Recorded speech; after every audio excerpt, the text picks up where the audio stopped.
여러분 안녕하십니까? 라디오 오늘 반은혜입니다. 후쿠시마 오염수 방류를 피할 수 없다면 내년 총선에 악 영향이 적은 이른 시기에 실시하라.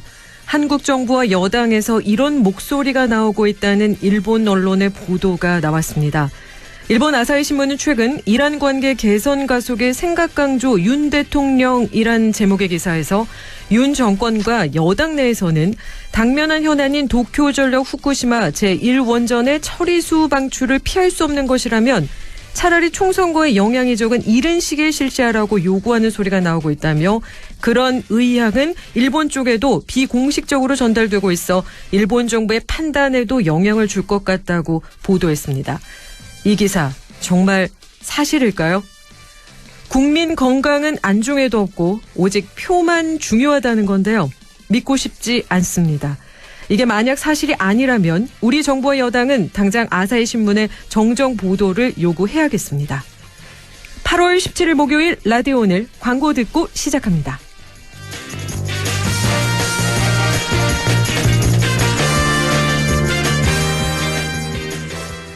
차도 그렇고 가전도 바꿀 때가 됐는데 좋은 방법이 없을까? 있습니다. 이 모든 혜택을 KG 모빌리티에서 토레스 탄생 1주년 기념 특별 한정 차량 구매 시 빔 프로젝터, 건조기, 식기세척기, 로봇 청소기 중 하나를 추가 증정. 그리고 선수율 없는 무이자 혜택도. 8월 토레스 구매의 최고의 기회. 지금 KG 모빌리티 전 시장에서. 파견 아닙니다. 우리 나이엔 재산 물려주는 게 걱정이죠. 이럴 땐 상속을 내 뜻대로. 하나은행 리빙 트러스트. 10년 이상의 신탁 노하우, 전문가의 맞춤 상속 설계. 원금 손실에 유의하시고 투자 전 설명을 청취하세요. 하나 리빙 트러스트를 검색해보세요. 한 번에 합격! 해커스로 가자! 해커스 공무원 합격! 해커스 공인중개사 합격! 해커스 세무회계도 합격! 한 번에 합격! 해커스 한 번에 합격! 해커스 8월 17일 목요일 라디오 오늘입니다. 일부 보수의 눈으로 시사 현안을 짚어보겠습니다. 천하람의 천하무적, 국민의힘 천하람 변호사와 함께합니다. 2부 이슈 오늘에서는 미래 먹거리 산업으로 백신, 햄프 등 바이오 산업에 대한 기대가 높습니다. 잠시 후 경북바이오산업연구원 전익주 신입 원장 연결해 함께 이야기 나눠보겠습니다. 이어서 진보의 눈으로 바라보는 지역과 전국의 정치 현안, 인미의 그래도 정치 더불어민주당 경북도당 인미의 위원장과 함께합니다. 라디오 오늘 생방송 놓친 분들은 유튜브로도 다시 들을 수 있습니다. 많은 애청 바랍니다.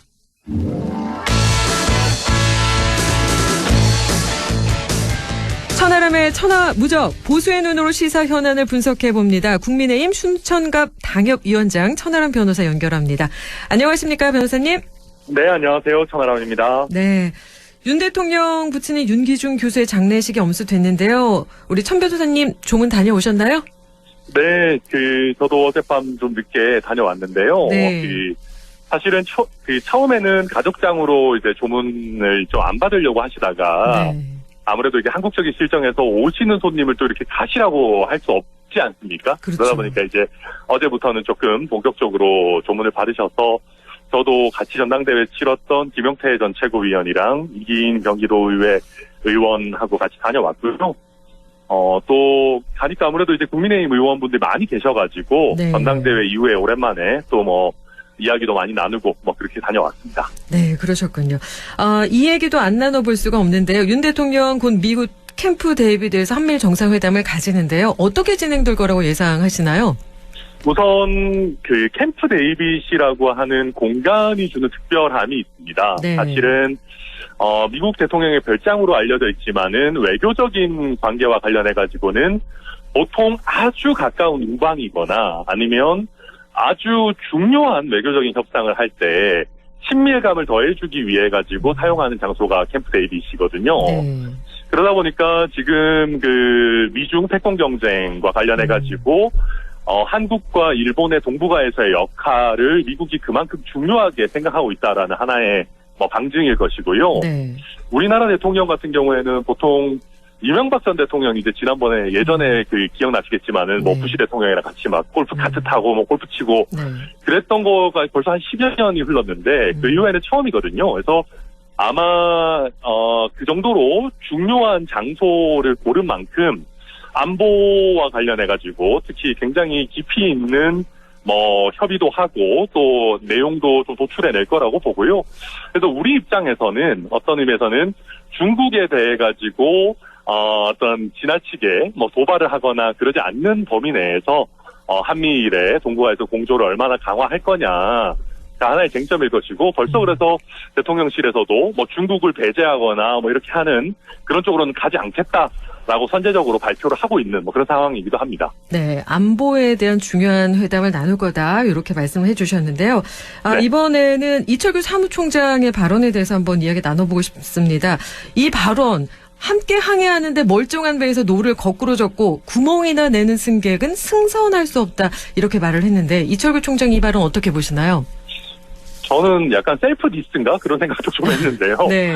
무슨 얘기냐면 지금 아마 이철규 사무총장 생각에서는 좀 당론과 다른 목소리, 용산과 좀 다른 소신 있는 이야기 내지는 쓴소리를 하는 사람들이 국민의힘이라고 하는 배에 해가 된다라고 생각하고 계신 것 같아요. 네. 근데 많은 국민들, 특히 중도적인 성향을 갖고 계신 국민들이 보시기에는 오히려 그런 쓴소리 하는 사람들을 배척하고 또 어찌 보면 우리 지지층의 지지만을 이끌어내기 위해 가지고 조금 사리에 안 맞는 그런 행동들을 반복하는 우리 어떤 당의 그런 어떤 너무 지나치게 일치 단결을 강조하는 그런 목소리들이 저는 우리 국민의힘이라고 하는 배에 더 구멍을 내고 있는 것이 아닌가라는 생각도 많이 들어가지고요. 네. 이거는 너무 한 목소리를 내야 된다라는 것만 지나치게 강조하다 보면 국민들이 생각하시는 여러 어떤 생각을 담을 수가 없고 국민들의 생각을 대변할 수 없는 정당이라는 거는 선거에서 이길 수가 없거든요. 네. 그래서 조금 우리가 열린 자세를 가져야 된다 생각하고 마지막으로는 사무총장이라고 하는 자리가 의원총회에서 이렇게 의원들 다 모아놓고 우리 하는 방향대로 안 따라오면은 승선하기가 어려울 수 있다. 그러니까 쉽게 얘기해서 공천받기 어려울 수 있다라는 얘기를 네. 하는 게 과연 적합한 자리냐. 저는 그런 면에서도 이철규 총장의 이런 발언은 좀 부적절했다. 이렇게 평가합니다. 네, 부적절했다. 좀 더 열린 자세를 가져야 한다. 이런 말씀 나눠주셨고요. 이번엔 강승규 수석이 지난 전당대회에서 강신업 변호사의 출마를 만료했다는 소식이 전해졌는데요. 이런 사실 혹시 알고 계셨을까요? 저도 사실 그때 당시에 이제 당대표 후보로 경쟁하는 있었지만은 이럴 수 있겠다라는 추측은 했지만은 네. 정말로 대통령실에 수석급이 나서가지고 물론 강신업 변호사 직접 전화하진 않았지만 네. 지인을 통해서 이런 식의 설득을 했었다라고는 이렇게까지 했겠나라고 사실 설마 하는 입장이었습니다. 네. 그래서 저는 우리 대통령실이 당무에 관심 없다, 당무에 개입하지 않는다라는 식의 언급들을 많이 내놨었는데, 네. 사실은 기존에 권성동 당시 원내대표와 주고받은 체리 따봉 문자를 시작으로 해가지고, 이런 식으로 또 전당대회에 직접적으로 대표 최고위원 라인업에 관여하려고 했다라고 하면은, 이거는 국민들께 솔직하지 않은 모습을 보여드리는 것이거든요. 네. 그래서 저는 지금이라도 강승규 수석 아니면 내지는 더 상단에 계시는 대통령실의 분들이 국민들 앞에 솔직하게 겸허하게 사과해야 되는 문제라고 보고 그리고 강승규 수석은 이번 아니라도 기존에도 여러 가지 어떤 문제점들을 노정했기 때문에 이번 기회에 사과도 하고 직도 내려놓는 저는 최소한의 결단이 필요하지 않나 저는 그렇게 생각합니다. 네, 사과해야 하고 내려놓는 결단이 필요하지 않나 이렇게 또 말씀을 해주셨습니다. 네. 이재명 대표가 검찰 조사를 위해서 출석하면서 14분간 1,900자 입장문을 읽었는데요. 이 부분은 또 어떻게 보셨을까요? 이게 조금 약간 심파 같은 느낌이 좀 들었어요. 네. 예, 이게 뭐랄까요. 기존에도 이런 검찰 출석을 하실 때 비슷한 장면들이 좀 연출이 됐었는데, 이번에는 심지어 단상과 마이크까지 미리 준비해 놓고, 또 일부 지지자들은 1톤 트럭 같은 거, 유세차 같은 것도 비슷하게 빌려가지고 응원도 하고 그랬다고 하는데, 글쎄요. 이게 좀 앞뒤가 안 맞습니다. 예를 들면, 혼자 가겠다라고 해놓고, 몇 시에 중앙지법에 출석한다 본인 SNS에 올리시고 네. 되게 비장한 모습이 담긴 뒷모습 사진 같은 거 올리시고 하는데 저는 그렇게 봐요. 아니 왜 국민들이 정치인을 보호해줘야 됩니까? 그리고 왜 민주당 당원들이 민주당 대표를 보호해줘야 돼요? 오히려 정치인들이 국민들의 삶을 지켜야 되는 것이고 민주당 대표는 당당하게 민주당을 대표하는 사람이지 당원들의 보호를 받아야 될 사람은 아니거든요. 그래서 저는 이재명 대표가 지금 뭐 검찰의 핍박을 받고 있다 이런 어떤 피해자 코스프레 말고 본인이 당대표가 돼가지고 민주당의 보탬이 되는 어떤 플러스적인 이슈를 뭐 하나 만드신 게 있나. 그래서 저는 제가 민주당 당원이라면은 이재명 대표가 당의 플러스가 되는 거를 최근에 별로 한 게 없는 것 같은데 왜 내가 이재명 대표를 지켜줘야 되지? 그런 생각이 절로 들 것 같아가지고 네. 저는 이런 식으로 뭔가 당원들의 보호를 받으려고 하는 이 전체적인 어떤 모양새가 이재명 대표를 오히려 깎아먹는다. 원래 이재명 대표 약간 좀 스트롱맨 같은 느낌이 있잖아요. 네. 원래 본인이 강인하고 사이다 같고 이런 면이 있었는데 뭔가 당원들의 보호를 받아야 되는 지위로 이게 들어오면서 좀 본인이 원래 갖고 있는 매력이라든지 이미지랑 좀 맞지 않다. 이게 지속 가능하지 않다. 저는 그렇게 보여집니다. 네, 정치인은 국민을 지켜주고 보호해줘야 한다. 당 대표로서 보탬이 되는 행동을 했으면 좋겠다. 저는 오늘 이 말씀이 참 기억에 남는데요. 오늘 여기까지 함께하겠습니다. 오늘 말씀 고맙습니다. 네, 감사합니다. 지금까지 천하람의 천하무적 국민의힘 순천갑 당협위원장 천하람 변호사와 함께 이야기 나눴습니다. 라디오는 1부 여기까지고요. 잠시 후 2부에서 뵙겠습니다.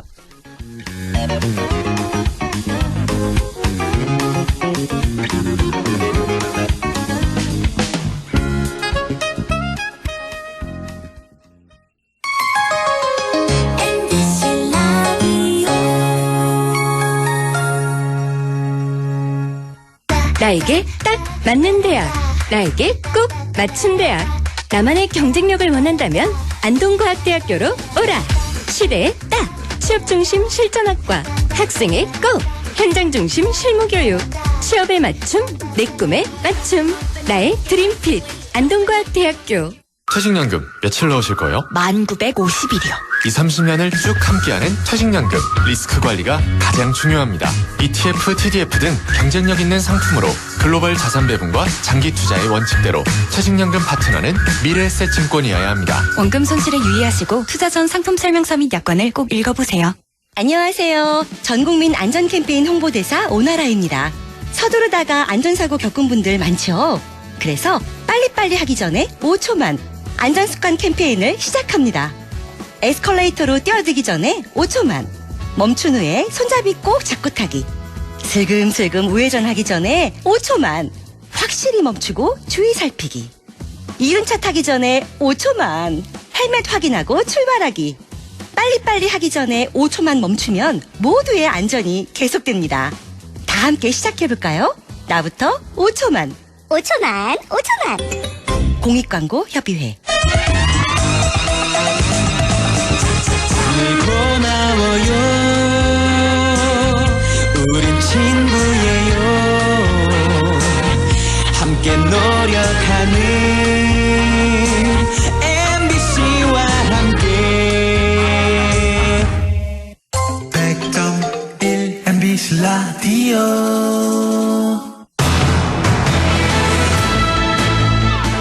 라디오 오늘 2부 순서 이슈 오늘입니다. 미래 먹거리 산업으로 바이오 생명 산업이 각광을 받고 있는데요. 우리 지역 바이오 산업의 핵심 연구기관이죠. 경북 바이오 산업연구원. 이곳에 새로운 수장으로 취임한 경북 바이오 산업연구원 전익주 신임 원장 연결해 함께 이야기 나누겠습니다. 안녕하십니까, 원장님? 예, 안녕하십니까. 네, 지난 1일 경북 바이오 산업연구원 제7대 원장으로 취임하셨는데 먼저 축하드립니다.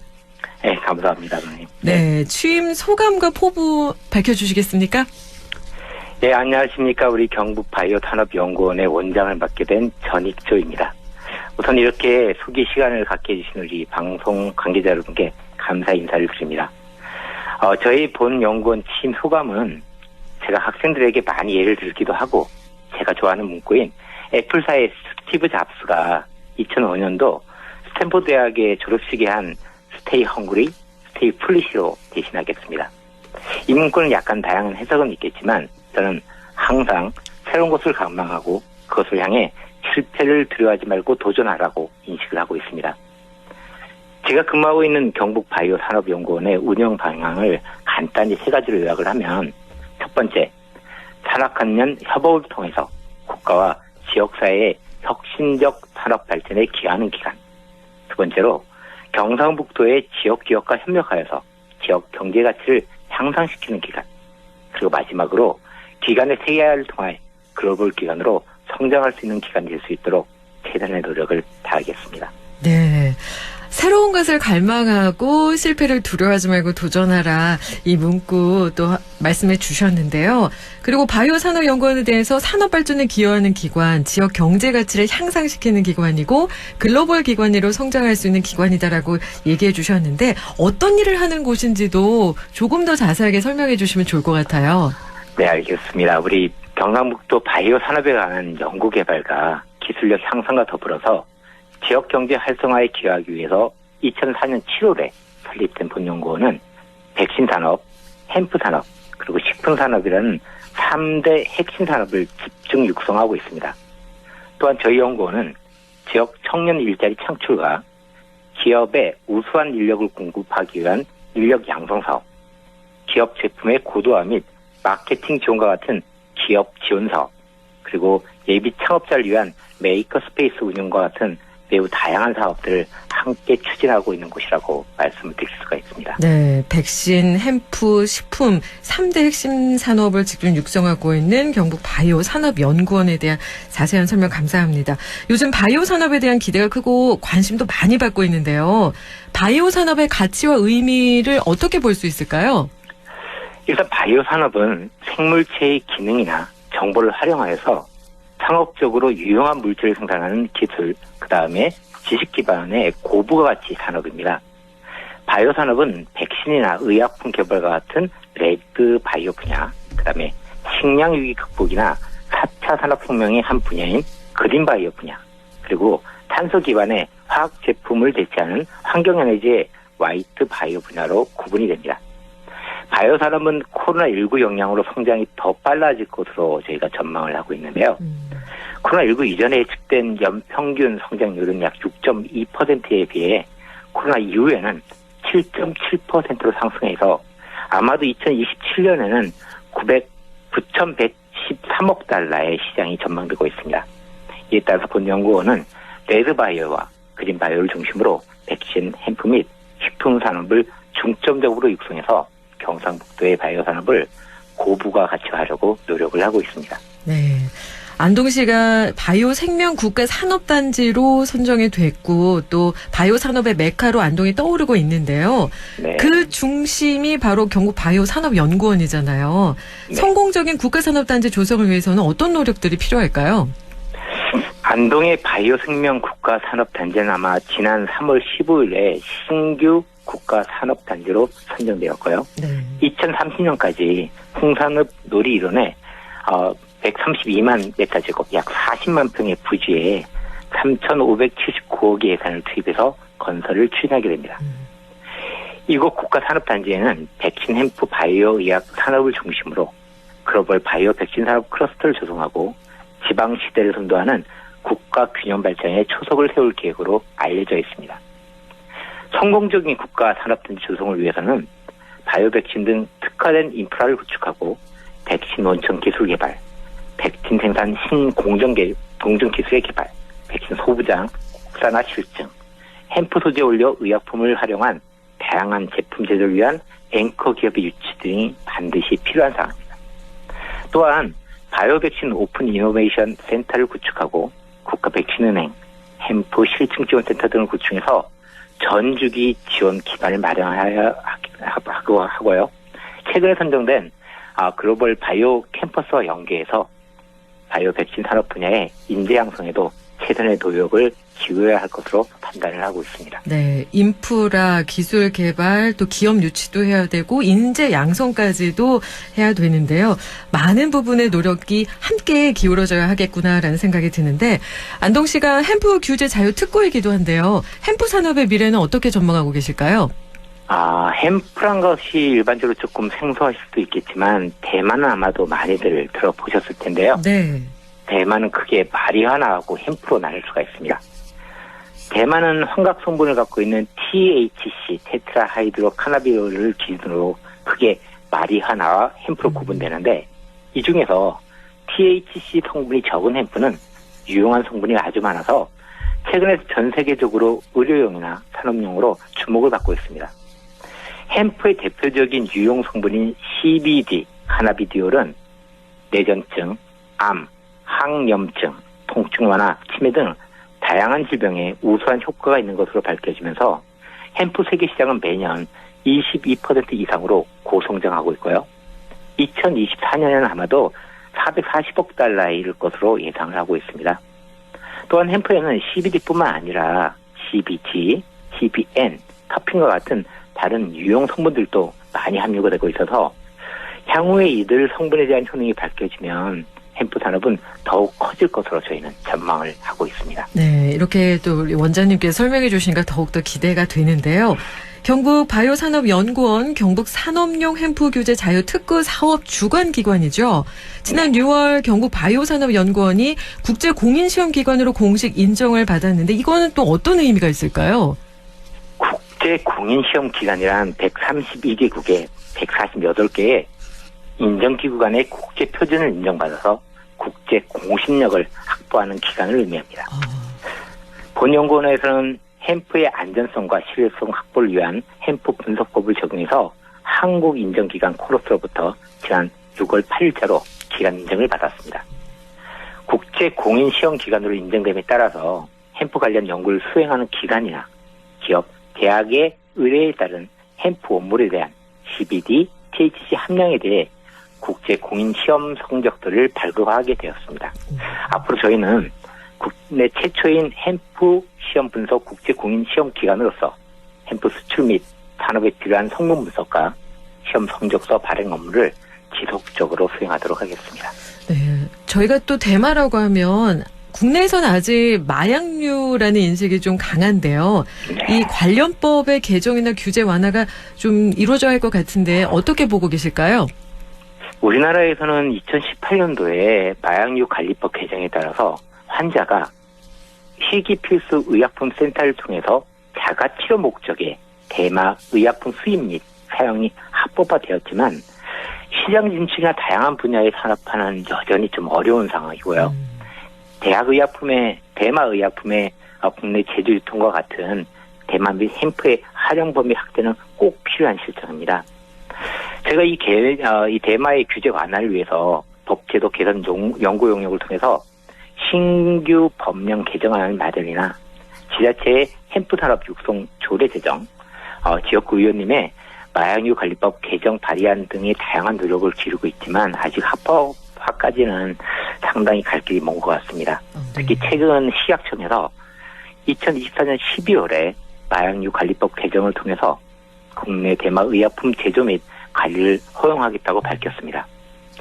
안전성과 상업성이 확보된 다음에 규제에 대한 빗장이 조금씩 풀린다면 우리 안동의 안동포의 명성처럼 우리 지역이 햄프 산업의 메카로 우뚝 설 수 있을 것으로 기대는 하고 있습니다. 네, 법령 개정안을 마련해야 되고 또 지자체에서도 육성 조례를 제정해야 되고 지역구 의원의 마약류 관리법 개정안 등 정말 다양한 노력이 필요한데 조금만 더 기다리면 정말 우리 원장님 말씀대로 햄프 산업의 메카로 우뚝 설 수 있을 거라고 믿고 싶습니다. 끝으로 덧붙이고 싶은 말씀이 있으실까요? 예, 간단히 저희 경북 바이오산업연구원은 앞으로도 우리 지역의 바이오산업의 발전과 지역 경제 활성화, 새로운 산업의 발굴 유치 등의 다양한 사업을 추진해서 지속적으로 지역 발전을 위해 노력할 것을 약속을 드립니다. 지역민들의 많은 관심과 격려를 좀 부탁드리겠습니다. 네, 오늘 말씀 고맙습니다. 네, 감사합니다. 지금까지 경북 바이오산업연구원 전익조 원장 연결해 함께 이야기 나눴습니다. 라디오 오늘에서는 청취자 여러분의 참여를 기다리고 있습니다. 우리 지역에서 발생한 사건 사고 소식이나 함께 토론하고 싶은 내용을 안동 MBC 홈페이지 라디오 오늘 게시판에 올려주시기 바랍니다. 전화와 문자 참여도 하실 수 있습니다. 전화는 851국에 7191번, 문자는 샵 0913번으로 보내주시면 됩니다. 문자는 단문 50원, 장문 100원의 정보 이용료가 있습니다. 여러분의 많은 참여 바랍니다.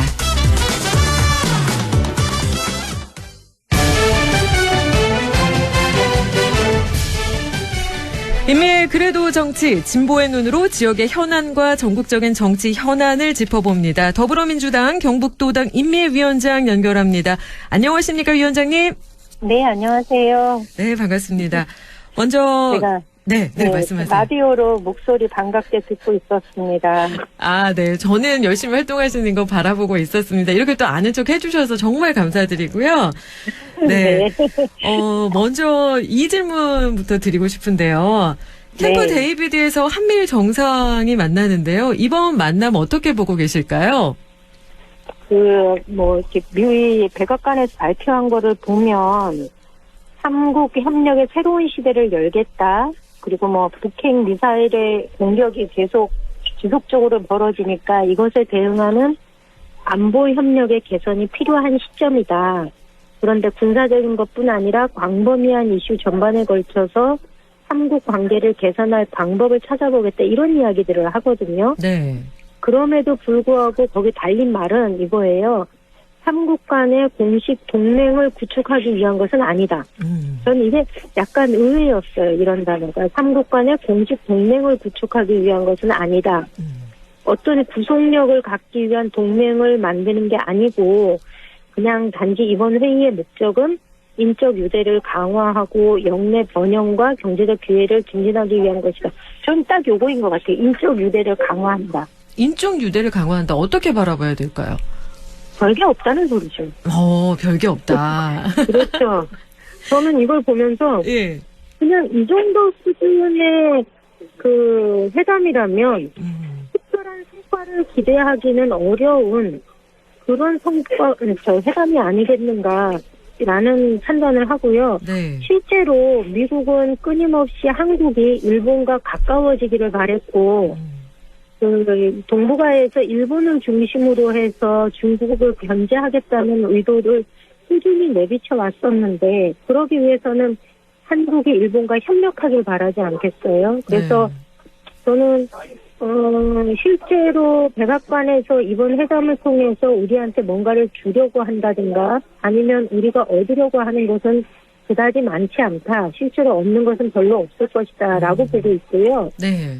예, 그러다 보니까 일본 중심의 동아시아 재편에 우리가 좀 끌려다니는 것 아닌가라는 느낌을 좀 가지고 있습니다. 아, 그러면 우리는 특별한 성과가 없고 일본 중심의 동아시아 이쪽으로 이제 흘러갈 거다. 그렇다면 네. 캠프 데이비드가 되게 중요한 장소인데 미국의 이익은 뭘까요? 미국은 네.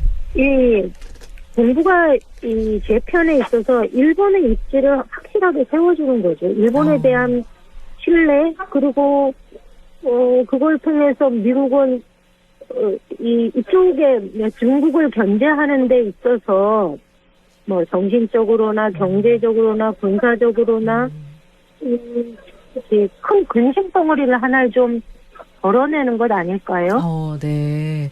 그냥 미국은 근심거리를 좀 덜어내는 방향이다. 네. 우리는 일본을 내세워서 중국을 견제하겠다는 거고 실제로 중국을 직접적으로 견제하기에는 미국은 무역 관계가 걸려 있는 상황이어서 예, 겉으로는 경쟁적인 관계를 취하고 때로는 적대적인 모습을 보이지만 경제적인 측면에서는 지금도 물밑 작업들을 계속 하고 있지 않습니까? 네. 그러니까 안보와 관련돼서는 일본을 내세워서 중국을 견제하겠다라는 입장을 계속적으로 가지고 있었는데 이번 회담을 통해서도 일본의 입지를 더 강화해주는 방향으로 갈 것이고 한국 입장에서는 그다지 큰 실익이 없는 회담이 되지 않겠는가 이렇게 생각을 하는 거죠. 네, 한국으로서는 그다지 큰 이익은 없을 거다. 근데 많은 분들은 안보나 경제적인 면으로 우리가 좀 챙겨와야 되지 않냐 이런 이야기도 했는데 아니다. 이렇게 결론을 내려주시는 거죠. 근데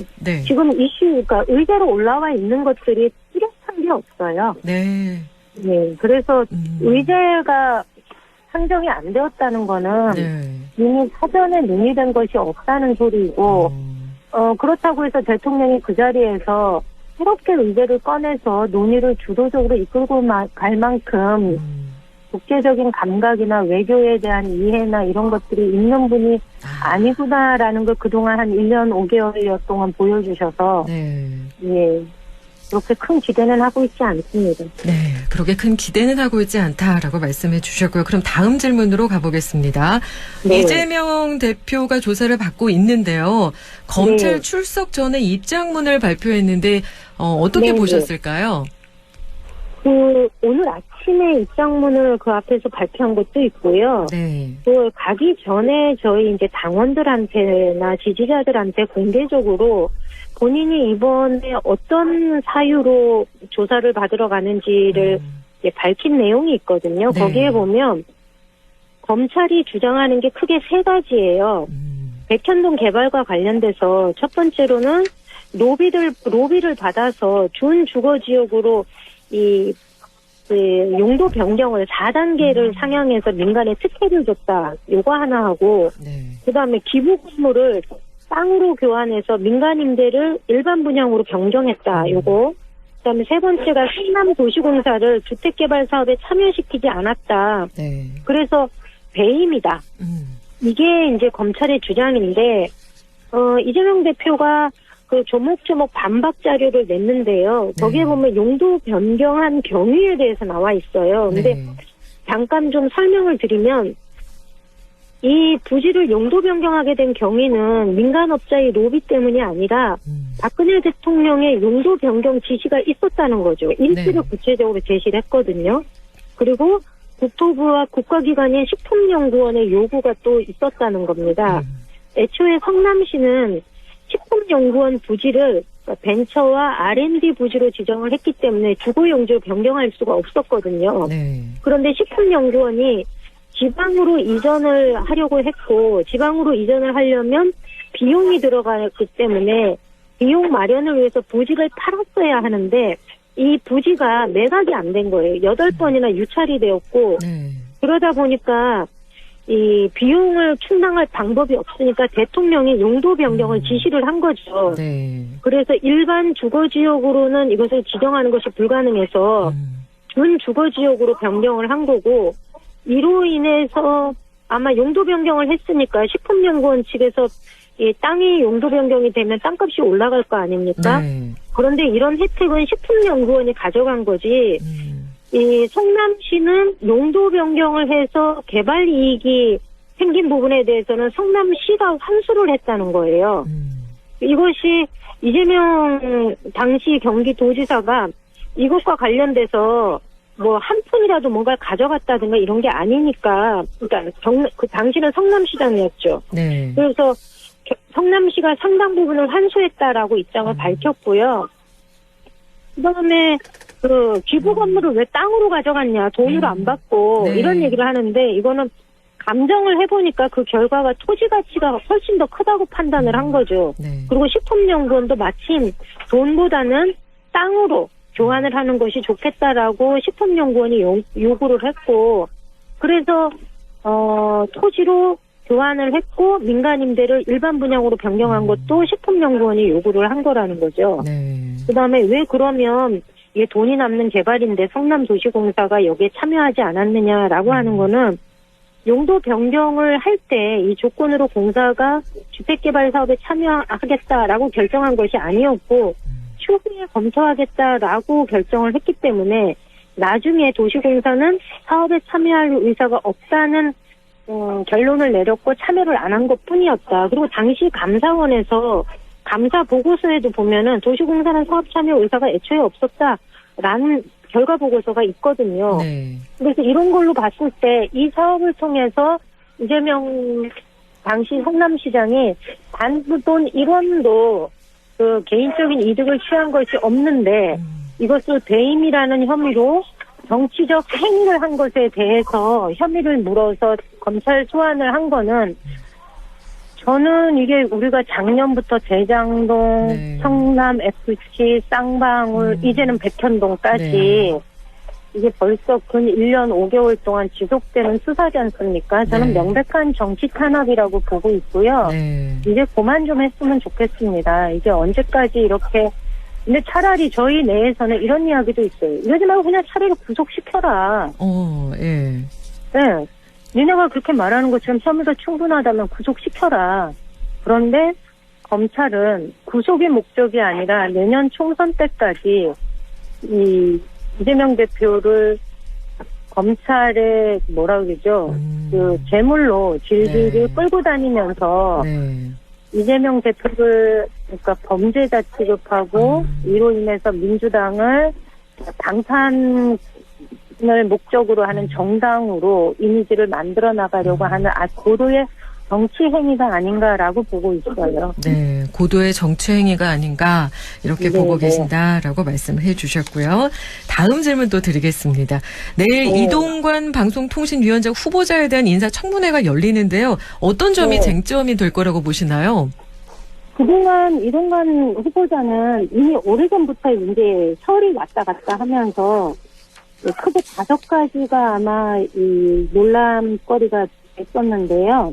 일단 자격, 네. 예산, 청탁 문제, 그러니까 부인의 청탁 문제, 그다음에 학폭권, 그다음에 언론 장악과 관련된 요 크게 5가지 정도가 이번 청문회 과정에서 쟁점이 되지 않을까 싶습니다. 일단 자격의 경우는 방통위법에 자격이 안 된다는 거잖아요. 네. 인수위 위원 신분으로 있다가 신분을 상실한 날로부터 3년이 지나야 이게 자격이 되는데 그렇게 치면 25년 5월까지는 방통위원장이 될 수가 없거든요. 네. 이거는 권력과 언론이 유착되는 것을 막겠다는 것 때문에 방통위법에 이렇게 구체적인 조항을 달아놓은 건데 저는 여러 가지 논란이 있지만 이렇게 자격부터가 무리한 사람인데 대통령이 굳이 이렇게 강행하는 이유는 결국 내년 총선 전에 언론을 전체적으로 정권의 입맛에 맞는 사람, 이 언론으로 길들이기 위한 이 수순이 아닌가라고 생각을 하고 있습니다. 그 다음에 또 학폭 같은 경우는 이미 일반 국민들이 다들 인식하고 있는 거고요. 네. 그다음 최근에 굉장히 많이 거론되고 있는 건 언론 장악 문제잖아요. 그렇죠. 누구나 이동관 하면 이명박 대통령 시절에 언론 장악 기술자, 네. 언론인이 아니라 기술자로 보고 있거든요. 네. 예, 이미 증거 자료들도 너무 많이 나왔고요. 그런데 이런 증거 자료가 아무리 풍부하다 하더라도 그동안 대통령의 인사 스타일을 보면 이미 밀어붙이기 인사가 15명이 넘어요. 네. 그렇기 그렇기 때문에 아무리 국회 내에서 한방이 있었다 하더라도 과정에 낙마를 할 것인가 돌이켜 보면 좀 회의적인 거죠. 네. 대통령이 계속 이런 식으로 인사를 쓰고 그다음에 국민의 여론을 무시한 상태에서 일방적으로 본인의 의도대로 국정을 이끌기 위해서 이렇게 밀어붙이는 게 과연 국정 운영에 동력이 생길 수 있을까라는 점에서는 대단히 우려스럽습니다. 네. 이분은 반대 안 하는 곳이 없어요. 그러면 그럴 땐 왜 그런가를 한 번쯤은 생각해 보셔야죠, 대통령이. 네, 밀어붙이기 인사로 회의적으로 보고 계시는데 목소리도 우리 위원장님 목소리도 점점 힘이 빠지는 그런 느낌이었습니다. 이거 말하면 뭐하나 이런 생각이 그러니까요. 요즘 사실 예. 좀 많이 들어요. 예, 맞아요. 이러면 안 되는데. 네. 그러면 좀 더 힘 빠지는 얘기일 수도 있는데요. 경추사에 대한 이야기도 안 할 수가 없습니다. 네. 우리 위원장님은 어떻게 보셨습니까? 혹시 기억나세요? 이 경축사가 지난번에 4월 19일 날 네. 4.19 기념사에서 했던 발언하고 크게 다르지가 않아요. 네. 제가 그때 4.19 기념사를 들으면 진짜 깜짝 놀랐거든요. 그때 네네. 뭐라 그랬냐면 제가 그때 잊어먹지도 않는 게 거짓선동, 날조 이런 단어가 들어가요. 대통령 기념사에 이런 단어 안 들어갔었거든요. 네. 역시 어느 대통령도. 그렇죠. 그런데 거짓선동과 날조로 민주주의를 위협하는 세력들이 있고 이들이 전체주의 뭐 편을 들면서 겉으로는 그런데 이 사람들이 민주주의 운동가, 인권 운동가 행세를 하는 경우를 많이 봐왔다. 네. 그런데 이런 뭐 거짓과 위선에 속아서는 안 된다. 이런 얘기 하거든요. 네. 근데 이번에도 똑같은 거예요. 예. 보면은 공산주의 전체를 맹종하는 세력이 있고 이런 세력들이 민주주의 운동가나 뭐 인권 운동가들을 가장하고 있고 야비하고 패륜적인 공작을 벌이고 있고 막 하지만 저는 들으면서 이분이 그러니까 이 기념 경축사 자체가 적대감, 누군가에 대한 적대감이 아주 극도로 표현된 상태가 저는 경축사였다고 봅니다. 네. 그래서 이거는 대통령의 역사 인식에 문제가 있다. 국내 정치 세력에 대한 적대감을 노골적으로 드러내면서 국민들 중에 엄연히 존재하는 세력에 대한 이런 적대감이 뭐 거짓 선동, 날조, 위장, 뭐 야비하다, 패륜적이다 이런 얘기들을 하는 것은 이 처음에 대통령이 당선되었을 때 뭐 통합을 얘기하고 저 공정을 얘기했던 면에 비추어 본다면 전혀 이 합치되는 행보나 언행이 아니다라는 생각을 좀 합니다. 그래서 사실 좀 많이 걱정이 됩니다, 이제. 네. 그렇죠.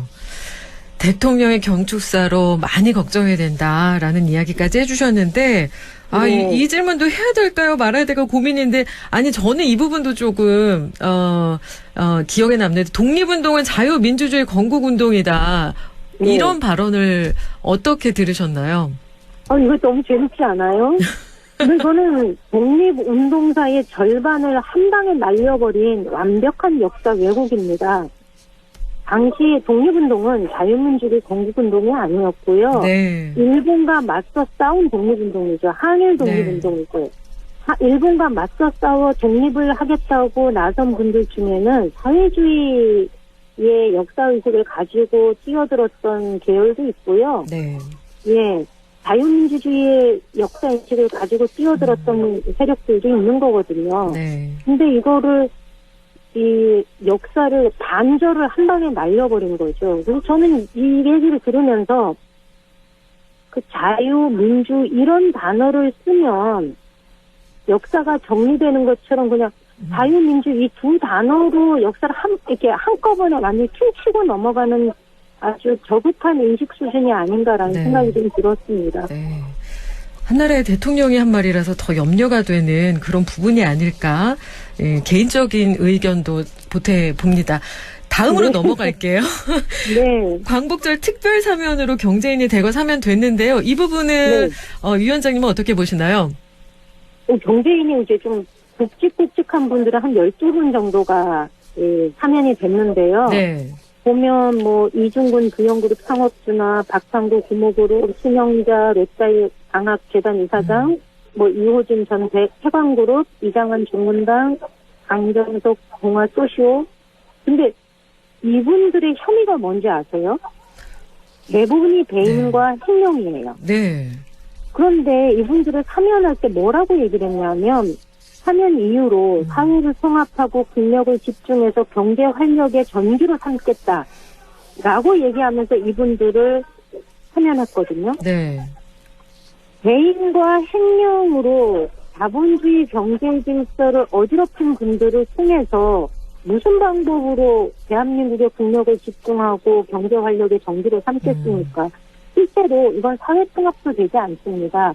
이거야말로 돈 있으면 수백억대를 횡령을 하거나 배임 행위를 해도 죄가 안 되는 거고 정말 배가 고파서 단돈 몇천 원짜리를 훔쳐서 편의점에서 빵을 먹었던 사람은 징역형을 살리고 하는 유전, 무죄, 무전, 유죄의 전형을 이번 사면을 통해서 또다시 보여준 꼴이다. 이게 무슨 사회통합이 가능하겠느냐라는 생각을 하고 있고 네. 저는 이렇게 배임과 횡령으로 형을 받았던 사람, 그런데 이분들이 실제로 횡령하고 배임한 돈의 액수에 비하면 실성은 굉장히 작았거든요. 네. 그런데도 얼마 되지 않아서 이분들을 대거 사면한다는 거는 대통령이 그렇게 좋아하는 자유민주주의를 얘기하지만 자유민주주의의 근간은 이 자본주의가 건강해야 되는 거 아니겠습니까? 그런 면에서 본다면 굉장히 이율 배반적인 사면 조치였다 이렇게 보고 있습니다. 네, 건강한 경제, 건강한 자유민주주의를 위해서는 아주 배반적인 행동이었다라고 또 말씀을 해주셨는데요. 마지막 네. 질문 드리겠습니다. 김태우 전 강서구청장 사면도 논란인데요. 이 부분도 시원하게 얘기해 주시죠. 이분 대법원 판결 난 게 3개월밖에 안 됐어요. 그러니까요. 예. 그런데 이분이 또 사면 복권된 이유가 사면만 해도 되는데 복권까지 됐잖아요. 네. 이번에 강서구청장 보궐선거가 있는데 보궐선거의 원인을 제공한 사람이 당사자예요. 김태우 씨예요. 그런데 이번 선거에 출마하겠다는 얘기를 하는 거 아니에요. 네. 그건 말이 안 되죠, 이게. 네. 근데 의도적으로 사면만 할 수도 있음에도 불구하고 복권까지 했다는 것은 출마할 수 있는 문을 열어주는 거고 네. 그 사람을 사면 복권 시키면서 하는 말은 공익제보자라는 거잖아요. 네. 비밀 누설죄가 아니고 공익제보자. 저는 코에 걸면 코걸이, 귀에 걸면 귀걸이라는 단어가 이럴 때 생각이 납니다. 누구가 말하면은 공익제보고 누가 하면 비밀 누설이고 이번에 그 해병대원 한 명 그 안타까운 죽음 이후에 수사 과정에서 벌어진 해병대 수사단장에 대해서 조치를 취하는 정부를 보면서 누구는 비밀누설죄가 적용이 되고 누구는 공익제보자. 대법원의 판결이 비밀누설죄인데 네. 그거를 뒤집는다는 게 말이 되나요? 저는 그동안은 대통령이 입법기관을 무시하는, 국회를 무시하는 행동들은 여러 차례 했었습니다. 국회가 통과시킨 법안들을 번번이 거부권을 행사하면서 국회의 권위를 무시하는 행동을 하셨는데 이제는 입법부를 무시하는 수준이 아니라 사법부까지 전면적으로 무시하는 행위를 이번에 김태우 씨를 통해서 보여주었다라고 보고 있습니다. 네. 오늘 말씀은 여기까지 듣겠습니다. 오늘 고맙습니다. 네, 고맙습니다. 지금까지 그래도 정치 더불어민주당 경북도당 임미애 위원장과 함께했습니다.